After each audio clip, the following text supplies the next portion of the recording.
वाले हैं आज भावगत विशेषताएं कृष्ण काव्य की। सबको गुड इवनिंग, सबको नमस्कार। एक बार फिर से चलिए शुरू करते हैं, विशेषताओं को पढ़ते हैं। सबसे पहले आता है शुद्धाद्वैतवाद। क्लास बीच में कहीं भी रुके तो मुझे अवश्य जानकारी दे दीजिएगा बेटा। सबको गुड इवनिंग, नमस्कार। शुद्धाद्वैतवाद जो है इसको पुष्टि मार्ग भी कहा जाता है, ठीक है। और अगर हम पहला कृष्ण कवि देखें तो पहला भक्त कृष्ण कवि, ठीक है।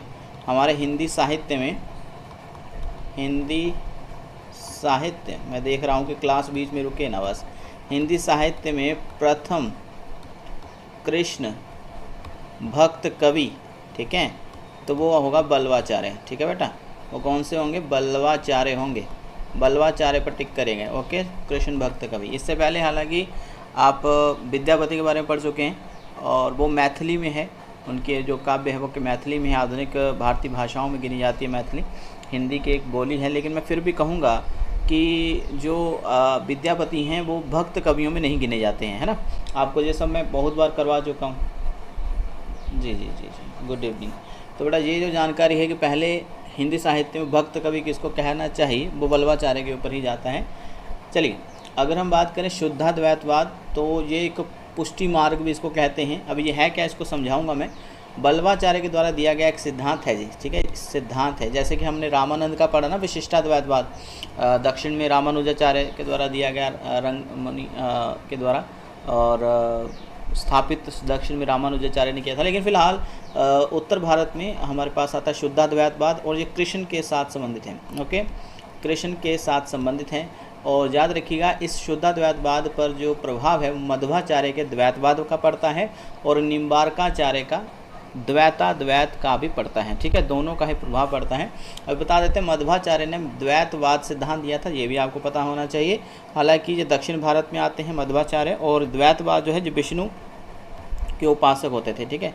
विशिष्टाद्वैतवाद भी विष्णु के उपासक हैं, लेकिन फिलहाल उसके बारे में बता चुके हैं। जो विष्णु को शक्ति मानते हैं, ठीक है। यानी एक तरह से विष्णु ही इनके लिए अवतार हैं, यानी इनके लिए विष्णु ही अंतिम सत्य हैं द्वैतवादियों के लिए, ओके।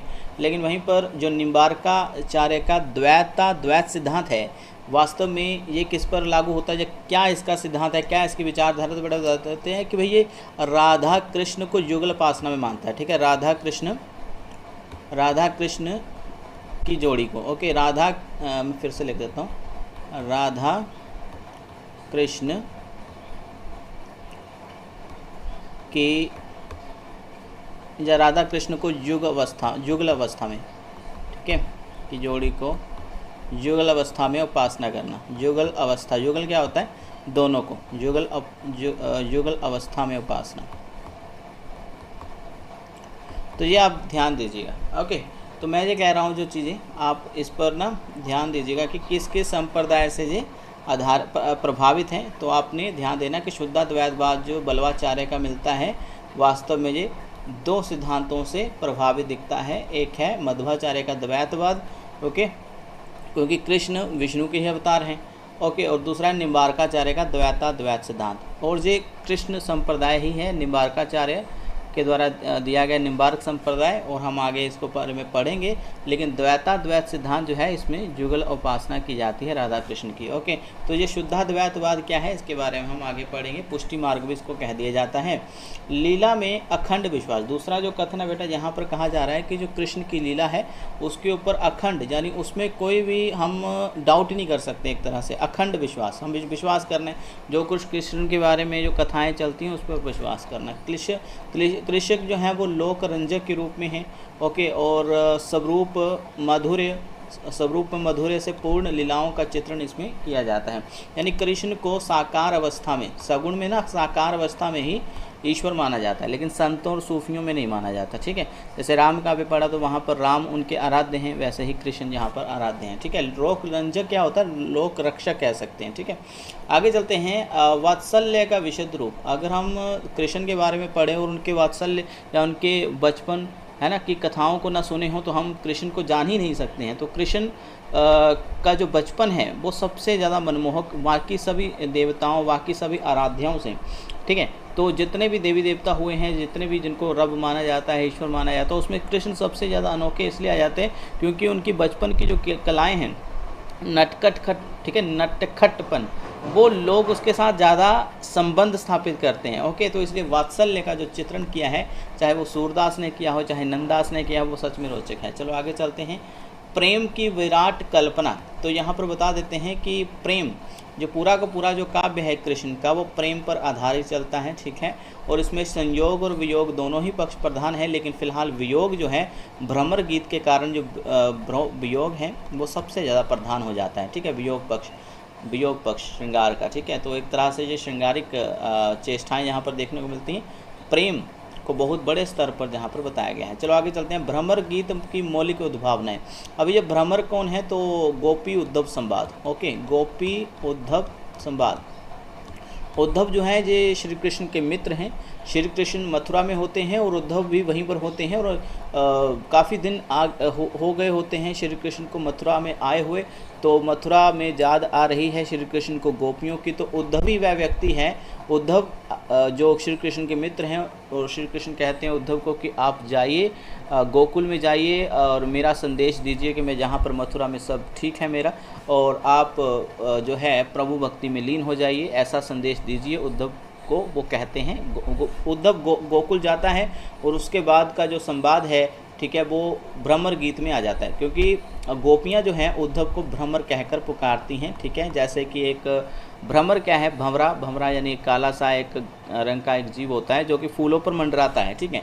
तो उसी प्रकार गोपियाँ वहाँ पर फूल का प्रतीक है बेटा, और भ्रमर कौन है, तो उद्धव भ्रमर का प्रतीक है, ठीक है। तो जो भी संदेश लेकर गए होते हैं उद्धव, उनको फूलों को यानी गोपियों को ऐसा लगता है कि ये भ्रमर की भांति हमें तंग कर रहा है, ठीक है। तो चलो आगे चलते हैं। हमारे पास यानी मौलिक उद्भावनाओं से तात्पर्य मैं ले लेता हूँ थोड़ा सा, कि भाई भ्रमर गीत में मौलिक उद्भावनाओं से पता क्या तात्पर्य है, कि हर किसी कवि ने अपनी अपनी ओर से कुछ नया जोड़ा है।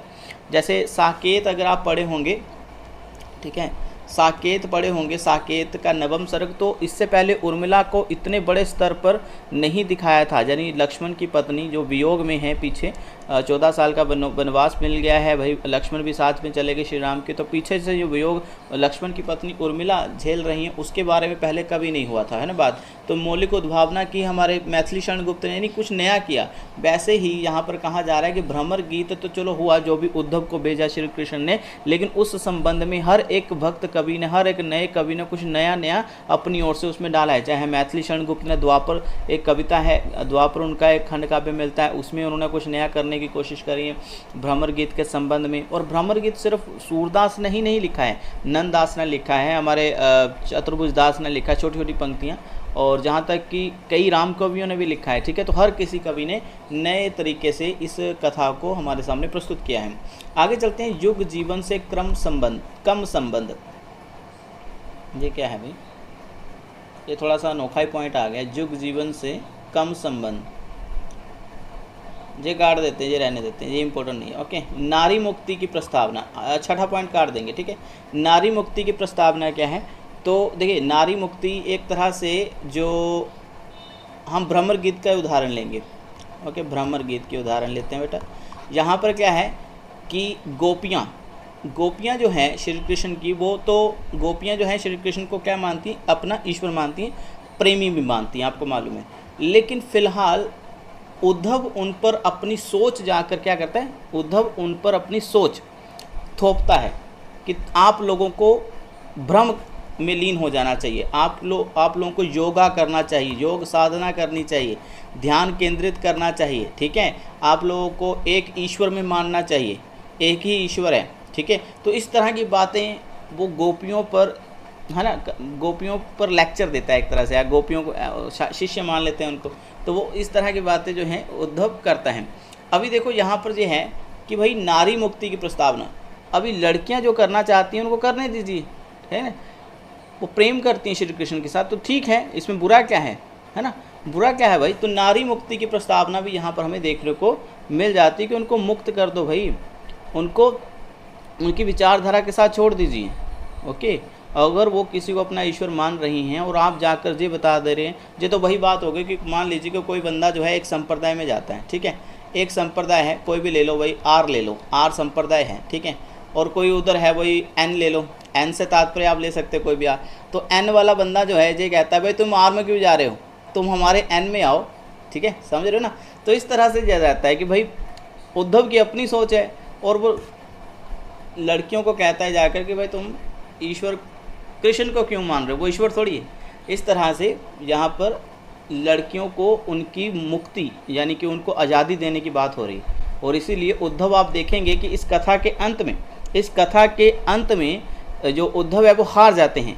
वो मान लेते हैं कि हाँ, जो गोपियाँ प्रेम करती हैं श्री कृष्ण के साथ वो सात्विक प्रेम है, ओके, और वो एक ईश्वरवाद योग साधना में लीन नहीं होंगी। इसलिए आप देखेंगे कि नारियों की मुक्ति की प्रस्तावना का पहला उल्लेख यहीं पर मिल जाता है कि लड़कियों को आज़ादी चाहिए, ठीक है ना, वो उसको हम बांध नहीं सकते हैं। तो कृष्ण काव्य में प्रेम भी है और जहाँ पर सात्विक प्रेम की बात हो रही है, ठीक है। चलो आगे चलते हैं। प्रकृति के साथ रागात्मक संबंध भी जहाँ हमें देखने को मिलते हैं, बिल्कुल। और यह भी कहा जाए, मुकेश जी कह रहे हैं कि जो श्री कृष्ण ने उद्धव को भेजा था तो वो उनके ज्ञान को भी तुड़वाना था, बिल्कुल सही। उद्धव को अपनी योग साधना, अपने ब्रह्म के ज्ञान पर ना बहुत ज़्यादा घमंड था और श्री कृष्ण को बस यही तोड़ना था, ठीक है। प्रकृति के साथ रागात्मक संबंध भी, अगर आप कृष्ण काव्य देखेंगे तो वहाँ पर पेड़ों का, नदियों का, ठीक है, और पशु पक्षियों का, इसका भी वर्णन होता है साथ में, ओके। तो इसलिए प्रकृति के साथ भी संबंध बनाकर ये एक काव्य चलता है। बहुत अच्छा काव्य है, इसमें मज़ा आएगा, आपको पढ़ाएंगे आगे। तो अभी हम चलते हैं बेटा शिल्पगत विशेषताओं के ऊपर। हमें पता होना चाहिए कि ये काव्य की बनावट कैसी है। तो काव्य की बनावट बेटा याद रखें कि पर्याय यानी कि मुक्तक है और कुछ एक प्रबंध भी है। जितने भी काव्य आप यहाँ पर देखोगे वह मुक्तक और प्रबंध दोनों में ही मिलते हैं, ठीक है। मुक्तक क्या होता है? मुक्तक ऐसा काव्य जो छोटा काव्य होता है, ओके। ये एक ऐसी कथा होती है जो लंबी कथा नहीं चलती। जैसे पृथ्वीराज रासो पढ़ा होगा, रामचरितमानस पढ़ा होगा, उसमें राम की कथा है, रामचरितमानस में पृथ्वीराज रासो में पृथ्वीराज चौहान की कथा है, पद्मावत में पद्मावती की कथा है, ठीक है। लेकिन ये जो कथा चलती है ना कृष्ण की, वो उनके जीवन की छोटी छोटी घटनाओं से संबंधित है। इसलिए इनको लंबी कथा न कहकर कि हाँ जन्म से लेकर उनके बुढ़ापे तक की कथा इसमें नहीं चलती हैं। कुछ में चलती होंगी लेकिन कुछ ही प्रबंध काव्य मिलते हैं। ज़्यादातर आपको मुक्तक ही यहाँ पर देखने को मिलेंगे, ओके। तो आप सूरसागर रचना देख लीजिए जो कि सूरदास की रचना है ना, सूरसागर। तो आप इस रचना को देखेंगे तो ये भी एक प्रबंध रचना नहीं है, इसको हम महाकाव्य की श्रेणी में बेटा हम नहीं मानते। अरे बड़ी जल्दी नेट खत्म हो गया हमारा, अलर्ट डलवाना पड़ेगा भाई। चलो देखते हैं क्या है, अभी रुके ना बस क्लास। चलो बेटा, तो सूरसागर जो रचना है ये एक गए मुक्तक रचना मानी जाती है। मुक्तक यानी इसको गाया जा सकता है, ओके। इसमें लंबी कथा नहीं, हालांकि इसके 12 स्कंद यानी 12 अध्याय जरूर हैं, आपने पढ़ना है आगे इसको, लेकिन फिर भी कहूँगा कि ये एक प्रबंध रचना नहीं मानी जाती है। प्रबंध जैसे लक्षण जरूर मिलते हैं इसमें, ओके। तो ज़्यादातर रचना इसमें मुक्तक मिलेंगी, प्रबंध कुछ कुछ मिलेंगे, ठीक है, ज़्यादा नहीं। तो आगे देखिए, लीला पद इसमें हैं और विशिष्ट संज्ञा वगैरह जैसे दी जाती है। लीला के पद गाए जाते हैं। लीला जो श्री कृष्ण के क़यामत या बोले कि करामात जो दिखाते हैं ना, श्री कृष्ण ने ये कर दिया, बचपन की लीला, उनकी जवानी की, ये सब दिखाया जाता है इसमें। भाषा जो है वो ब्रज है, ठीक है। प्रधान भाषा इसकी ब्रज ही मिलेगी बेटा आपको। और प्रेम लक्षणा शब्द शक्ति इसमें है, ठीक है। प्रेम लक्षणा शब्द शक्ति का वर्णन इसमें होता है। चलो बेटा आगे चलते हैं। अब ये प्रेम लक्षणा शब्द शक्ति कैसे, जैसे कि बेटा मैं एक वाक्य बोलता हूँ, शब्द शक्ति क्या है, लक्षणा शब्द शक्ति है इसमें। देखिए मैं एक वाक्य बोलता हूँ कि मेरे पेट में आग लगी है। मेरे पेट में आग लगी से तात्पर्य आप समझ गए होंगे कि भाई मुझे भूख लगी है। मुझे क्या लगी, भूख लगी है ना, आग थोड़ी सच में लगी है, वहाँ पर भूख लगी है। ऐसा ही जैसे कि गोपियाँ की जगह बोल देती हैं कि भाई हाँ, वो बोलती हैं कि ये जो तुम्हारा योग है, योग, ठीक है, ये जहाँ नहीं बिकेगा। अभी योग को बेचने वाली चीज़ थोड़ी ना है, ठीक है ना। जहाँ योग का व्यापार करने के लिए आगे उद्धव को बोलती हैं वो योग का व्यापार। और एक जगह वो भी ये भी कहती हैं कि भाई तुम्हारी स्थिति तो ऐसी है जैसे कि हाँ, वो कहती हैं कि जैसे कोई श्री कृष्ण के पास तो रहा, श्री कृष्ण के पास तो रहा, लेकिन तुम्हें प्रेम ने छुआ तक नहीं, ठीक है, उनके साथ तुम्हें प्रेम ही नहीं हुआ। जो वैसी ही स्थिति है कि जैसे किसी घड़े या किसी गागर पर तेल का लेप कर दो, ठीक है, तेल का लेप कर दो और उसको पानी में क्या करो, छोड़ दो। पानी उस पर एक भी बूंद नहीं है ना टिकता है। तो वैसी ही स्थिति जो है गोपियाँ कहती हैं कि तुम्हारी श्री कृष्ण के साथ हुई है। उनके साथ जो रहता है बंदा वो प्रेम कर लेता है उनसे, तो तुम्हें तो प्रेम ही नहीं हुआ, गोपियाँ कह रही हैं उद्धव को। तो ऐसी जो शब्द आते हैं ना बेटा, प्रतीक बनाकर अपनी बात को प्रस्तुत करना, हाँ इनडायरेक्ट वे में गुरपाल जी कह रहे हैं, तो यही एक तरह से प्रेम लक्षण शब्द शक्ति होती है। समझ रहे आप लोग, जिन बातों को प्रतीक रूप से स्थापित करना। एक जगह गोपियाँ कहते हैं कि हमारे हरिल की लकड़ी, कि हमने श्री कृष्ण को हरिल यानी एक पक्षी होता है हरिल, उसकी लकड़ी के समान, यानी जो पक्षी होता है उसकी उसके जो पंजे होते हैं ना वो लकड़ी को जकड़ लेते हैं, यानी जो शाखा होती है पेड़ की उसको वो अपने पंजों से बहुत सख्ती से जकड़ लेते हैं, और चाहे आंधी आए तूफान आए वो पेड़ से नीचे नहीं गिरता। आप समझ रहे हैं ना। फिर तो ऐसी शब्दावली जो होती है वो प्रेम लक्षण शब्द शक्ति में आती है। ठीक है, तो ये आपने याद रखना है। ये पूछा गया प्रश्न है बेटा, काफ़ी बार परीक्षाओं में पूछा गया, नेट में बहुत बार पूछा गया। मास्टर कैडर तो इतने हुए नहीं तो कैसे पूछेंगे, हो सकता है अगले परीक्षा में आ जाए। तो इसलिए याद रखना है कि प्रेम लक्षणा शब्द शक्ति सबसे अधिक अगर किसी काव्य में देखने को मिलती तो हमें वो कृष्ण काव्य में देखने को मिलती है। चलो आगे चलते हैं। इसमें दोहा, कवित्व, सवैया, ये सभी छंदों का प्रयोग होता रहा है। जो अभी हम बता रहे हैं आपको शिल्पगत विशेषताएं। ठीक है, अलंकार इसमें कौन कौन से प्रयोग हुए, सभी अलंकार है, उपमा, रूपक, उत्प्रेक्षा, अनुप्रास, सभी। प्रतीकों का सफल प्रयोग यहाँ पर देखने को मिलता है। प्रतीक एक तरह से रूपक अलंकार का ही उदाहरण होता है। ठीक है, आगे चलते हैं। बिंबों का भी यहाँ पर बहुत ज़्यादा प्रयोग जो है देखने को मिलता है।